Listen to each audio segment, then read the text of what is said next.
Welcome to Creating Abundance. I'm Alana Cahoon. Megan Duncan is our guest today. She is a positive behavior guide and founder of Connected Kids Thrive, supporting nature-based schools and families and creating, nurturing, and empowering environments that also sustain the adults who guide them. Wish I knew you when my kids were younger. Uh, Megan's work helps school communities understand behavior through connection, nervous system awareness, and clear, compassionate boundaries. Let's all welcome Megan to the show. How are you?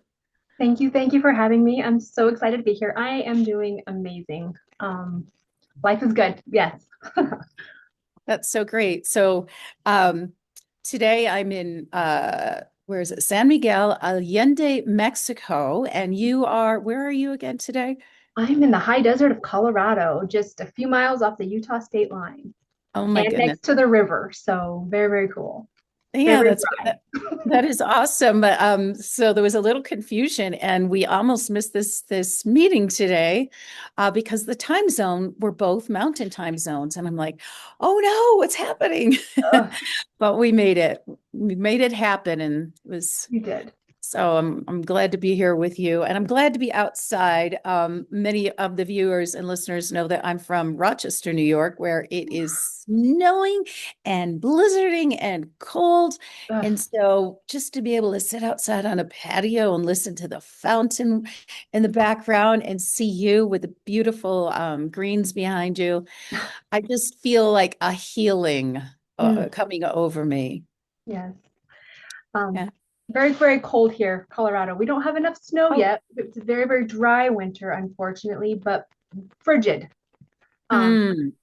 But yeah, maybe we'll get to Mexico sometimes. I'm gonna just pretend I'm there. So yeah, it's Yeah, nice to be warm. it's beautiful. It's a beautiful place. Um, so you have a really interesting story, and I'm so glad I got to meet you in person because you're just this breath of fresh air, and you're bright and um, like you have a gravitational pull toward you.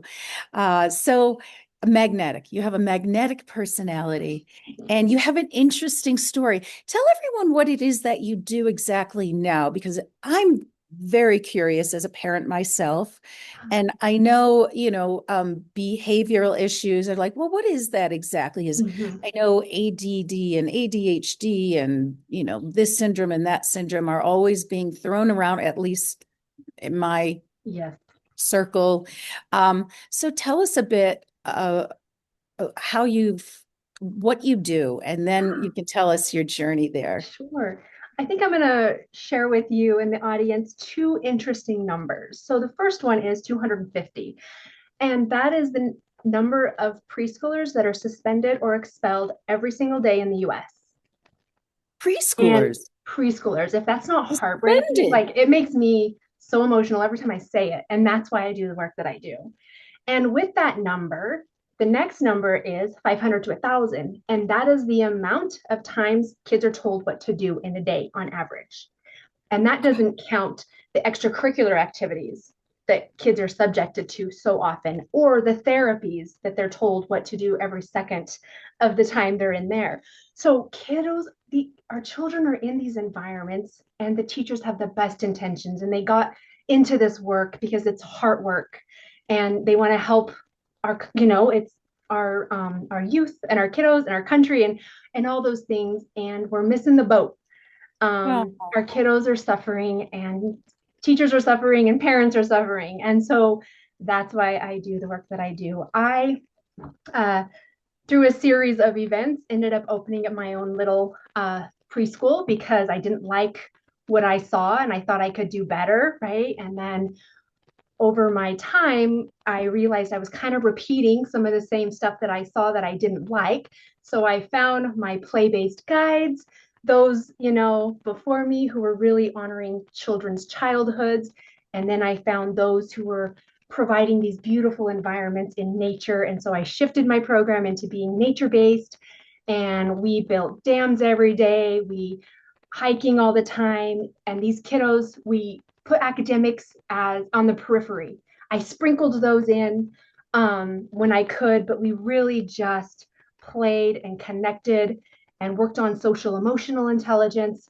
And one of the stories that I love to share that really solidified my allegiance to children's childhoods and just giving them the time and space that they need to be curious and joyful is one day my kiddos were outside and I was really just learning this balance of letting them lead the way.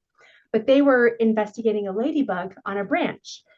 And through their inquiry of questions, they asked each other and me if space had a smell.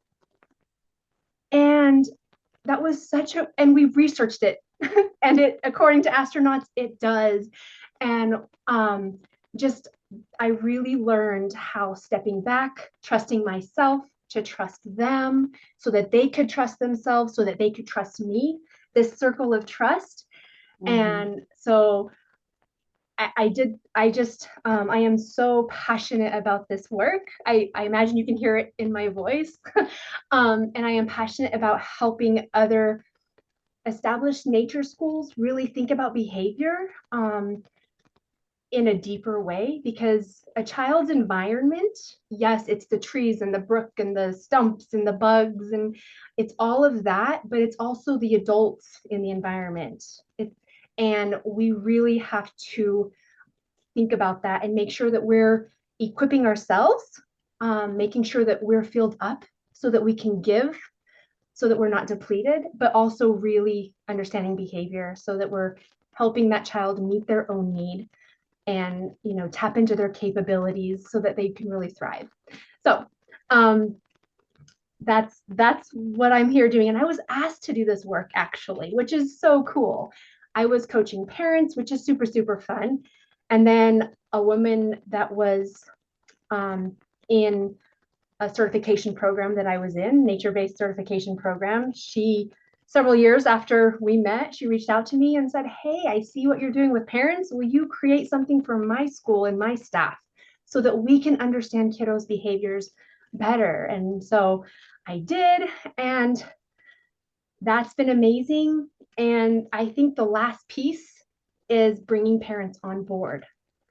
I think school programs, whether it's a standard public school or any kind of private situation going on, we've got to bring parents along with us. Parents need community like never before. I don't think parents need a ticket out. I think they need to be held to high expectations, just like we hold the children to high expectations, and they need a loving, supportive community around them to help them meet that. Because parents need to know how capable they are also. So it's this whole circle of supporting children in every single way that I'm all about. That's beautiful. I love children. Well, we were all children once. Mm-hmm. And I find the children teach us so much. Just as you said, who asks, can you smell? Does space smell? My husband's an astrophysicist, so I'm going to tell him that. He's going to love that. Yes. Yeah, we learn so much from children, and I also believe that every body responds differently to the world, and some bodies or minds are just born differently, different personalities, different learning styles, different strengths and weaknesses. And nature, it's amazing that we just put them in these strict, structured environments. And I do understand the positive, the logic of that. It's good to have structure, but children's imaginations ought to be just, allowed to blossom during their childhood. So tell us a little bit more. So you have your own company, and what is that called? It's Connected Kids Thrive, and it's really an umbrella of a full circle support for kiddos and families and schools, really for children and whatever their environments look like. So I love working with nature schools because, just as you said, nature is so getting outside and just having that space to kind of just be. I always say nature is the perfect elixir for both calming and stimulating the senses in just the right doses. So for whatever, that essence or that being needs, that child or adult or whoever it is, out in nature, it just is the perfect balance of what their system needs. And so, um, yeah, I just help a child's environment, both at school and at home. And to the school piece for a second, the reason I love working with nature schools is in in other more confined settings, that piece is often missing. And how can we address behavior when kiddos haven't been outside at all that day? Or maybe they Yeah. only had a 15-minute recess. We can't address behavior when those biological needs aren't met. So that's why I, really support nature schools, because that piece is checked. The kiddos are outside most of the time. And now we're ready to, look at behavior in a more concrete way. Nice. Beautiful. Yeah. Um, I have to ask about your earlier childhood yourself. Uh-huh. Did you have behavioral issues? Could you have used the tools that you provide people, if you remember? So that's an interesting question. I grew up in a cult, and even though I'm not a part of that anymore, it definitely shaped my early childhood and all of my siblings and my parents. It was very much a generational thing. And what I love about behavior is that if we don't purposefully change our own behavior, we accidentally repeat stuff from our childhoods. And so there was a lot of things I didn't like from my childhood that I was going to do different. And then I found myself again falling into some of those old patterns. And so, I was a pretty, as far as if, what I will say is I wish my mom and dad and my grandparents had these tools, because that way there was less, punitiveness that was going on in the home, and just more team. And I was a pretty quote unquote good kid. I was, some fear for sure. I didn't kind of fearful of making mistakes, which isn't a good thing.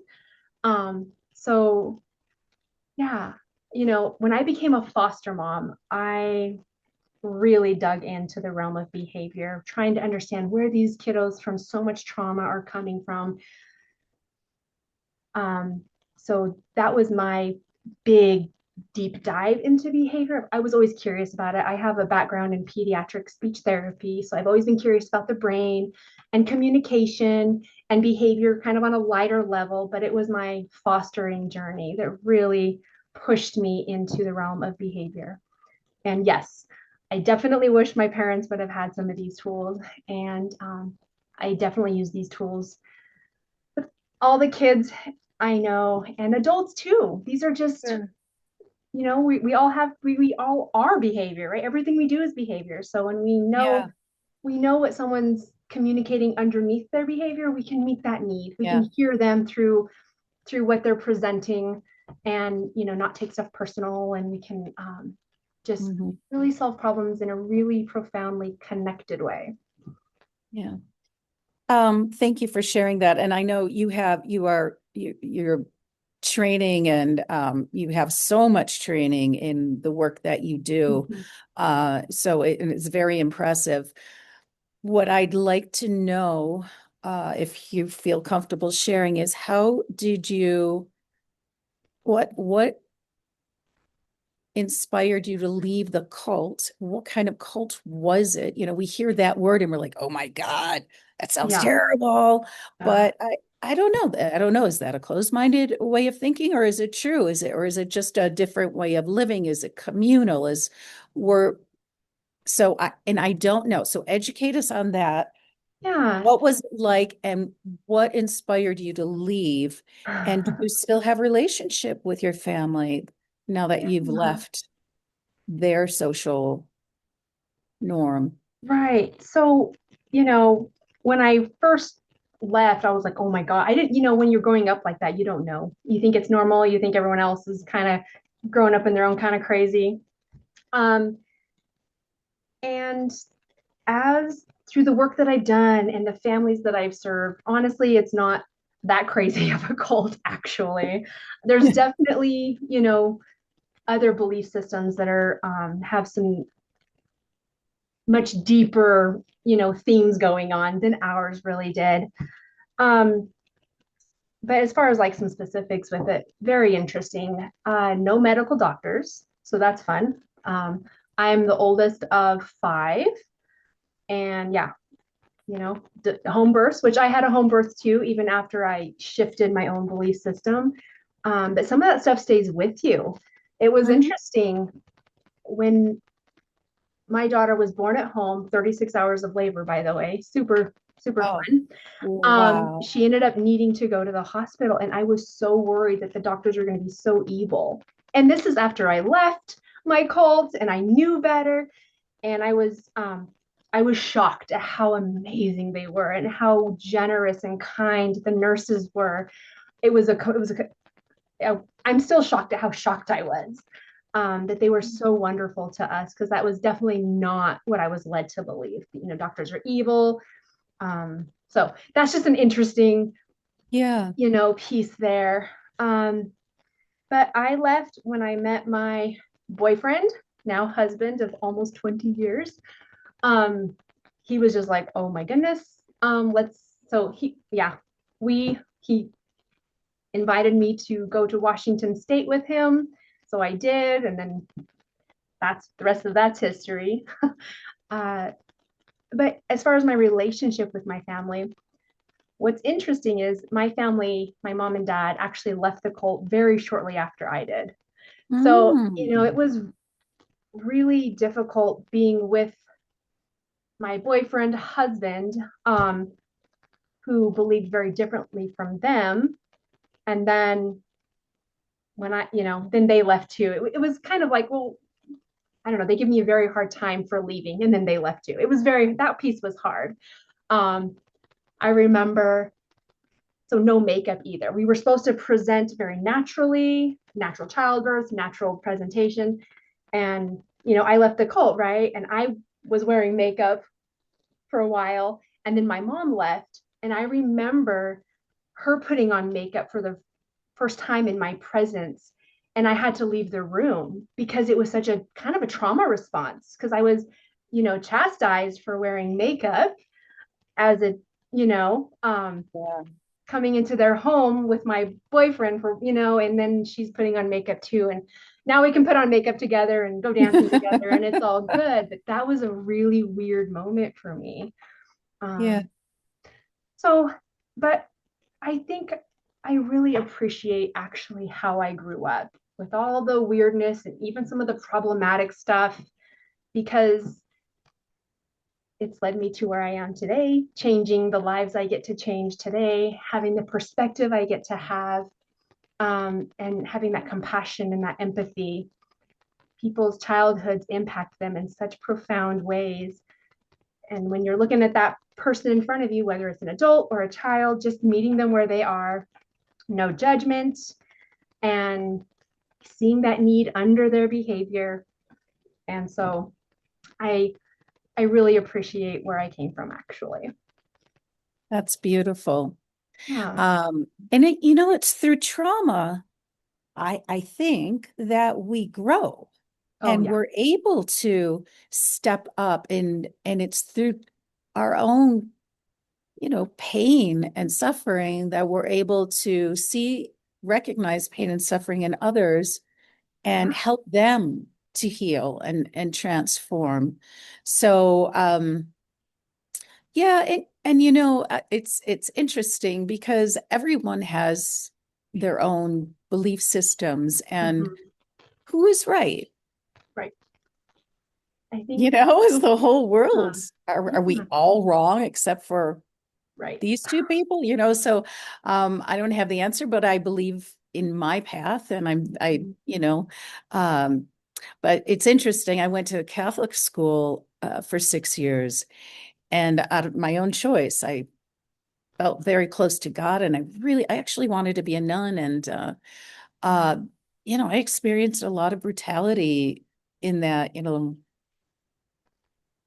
that world. Yeah. And for years in my 20s, especially, I placed all my suffering on those years that, you know, belittled me and made me feel awful and stuff. But as I've aged, I have found so many good, so many good experiences, or just the rigidity has taught me how to be very in control of my life, Mhm. how to be structured. I rebelled for a while. I'm like, forget this. I'm never going to sit with my feet flat on the floor and my hands crossed and not speak. And yet I meditate daily, and that's exactly what I do. And I teach others how to do it, but with kindness and compassion. So Right. with my own spin on it. And so it's being able to recognize the traumas, and you don't need to keep them. You can let them go. You can walk away. Yeah. You can meet someone who opens the doors, as your husband did Mhm. for you, Mhm. and recognize the trauma and also the goodness of, maybe it was more nature based. I'm guessing that it was, especially since they didn't believe in modern medicine. Um, would you Huh. say that's I true, would have or? never put nature-based with that. Um, Interesting. I'm having resistance to that. Okay. It All being right. nature-based. I would say natural-based. There was no appreciation for the natural world for sure. Um, I feel like that was never a message. Hmm. Um, you know, we're what I remember the message being is the earth is here for us to use, and there was really no appreciation or conscientiousness Hmm. for earth or the natural world. So it was natural from the standpoint of, you know, God wanted us to be meek and mild and not showy, and so that's basic. That I think that's where the natural piece comes from. Okay, got it. Yeah. I'm glad you pointed that out though, because no, I'm very defensive, or yeah, defensive, or I don't think that's right. We're defending that nature-based way, and what I grew up with was not that. Yeah. So you're introducing that as Yeah, a healing and a balancing, because it yeah, really is balancing. it is. Yeah, yeah. Yeah. So do you have children yourself? Yes, I have one biological child. She Okay. is 12. 12. She And is did she go participate in your educational system, or did that come later? in the cult, or the way I my behavior stuff. Your work today, because you had left the cult Yeah, already, and right. now you're this beautiful human being that helps families deal with behavioral issues.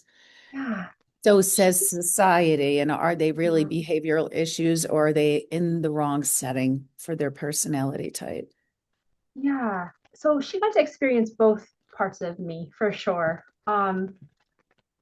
When she was 3, that's when I started my nature. That's when I started my little preschool, and so she got to see, what that was before I shifted it into being more nature based and more child led. So she got to experience both of those pieces. And as far as like the behavior, the deep behavior stuff, um, was when we started the fostering journey. So she's been a part of that the whole time. And so she's been exposed to behavior teams coming into our home and helping and all of this stuff. And she's pretty equipped herself in the behavior realm. I remember we were at a park with our little guy with a CASA worker, and they were playing, and my little guy did something um, that wasn't the best, and the CASA worker, he responded in some way, and my daughter at 8 years old said, i wouldn't I wouldn't I wouldn't say that to him like that. You're going to reinforce that behavior for him. And the Good girl. CASA She's worker been was like, listening. yeah, he was just like, whoa, I've been schooled by an 8-year-old. And so she's really um, quite equipped in the behavior realm too. She's a really fun Mm, partner to have for all the yeah. little foster, people that we get to have and help. Oh, that's wonderful. And what about your husband? What does he do? He is a mechanical engineer. And he Yeah. also is a motorhead, meaning he likes to swap engines, and he also deals with equipment, backhoes and skid steers and trackos. I'm learning all these names that I didn't. I thought they were all just tractors, but now I'm learning the different names for different pieces of equipment. Oh, that's great. Sounds a bit like my dad. He was a mechanical engineer, and you could always find him out in the garage, Yeah, like that's his happy place. doing something with some car. Yeah, definitely. Yeah. So how can people reach you? Yeah, you can find me on my website, connectedkidsthrive.com. You can email me through there. I am also active on Facebook. Megan D. Duncan is my profile, and Connected Kids Thrive, is my parenting group there. And then for nature-based schools, Positive Behaviors Guide for Nature Schools is the group where I serve nature schools, really helping them, their whole team, get on the same page, deepening their understanding of behavior so that they're using, the same language. They're understanding that child's need, helping that child meet their own need, making sure there's trust and felt safety so that capabilities can be tapped into, really empowering kiddos. Something that's missing today is purpose. Mhm. Um, Children need access to find their purpose and for meaningful work. And that's another thing nature schools do is they let kiddos, not all of them, but many of them, kiddos get to whittle with knives and make little figurines. They get to do important things, build fires, really just, let their curiosities take them, and they get to do this deep focused work that's often not honored in other settings. Yeah. Yeah, that's beautiful. And so Megan's name is Meagan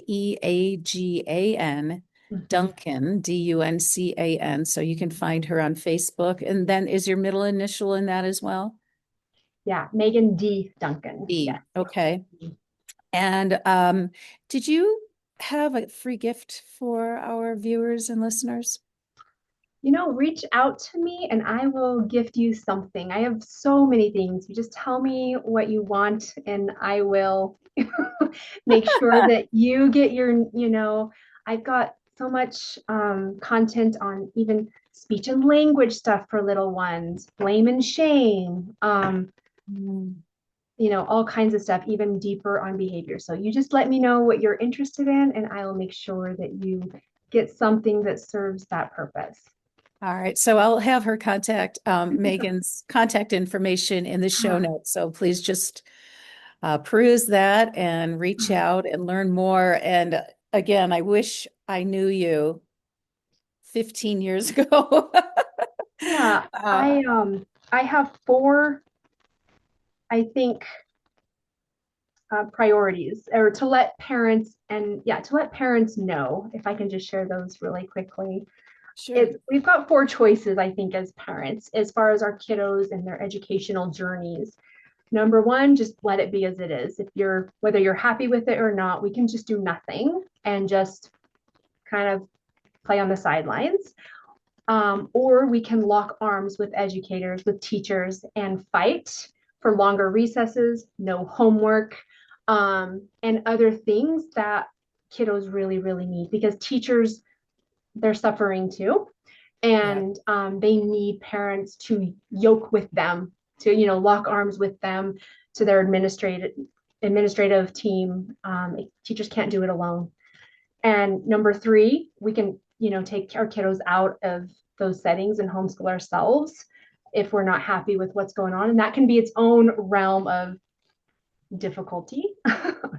And then number four, thinking about creating especially if you have little ones, creating your own little program for your kiddos and for others in your community. I think shoving 20 or 30 children in a room based on their date of conception is a really terrible idea. And I don't know who came up with that, but that's not what kiddos need. Kiddos need family-like environments where there's older ones and younger ones. And so I think there's a big movement happening right now where people are really seeing that need. And we all have this genius and gift in us to create these our own little ways of nurturing and educating kiddos. And so, really establishing those pockets where other parents can find that and become a part of those communities. So, anyways, Oh, I'm so glad you shared those 4 tips. That's really yeah, beautiful. I'm on a mission to both help established nature-based schools, really deepen their team's understanding of behavior, so they're seeing that true need under behavior and they're approaching it in the a productive way, and inspiring others who may want to create little nature-based schools, whether they want it to be art focused or Waldorf or Montessori or whatever their own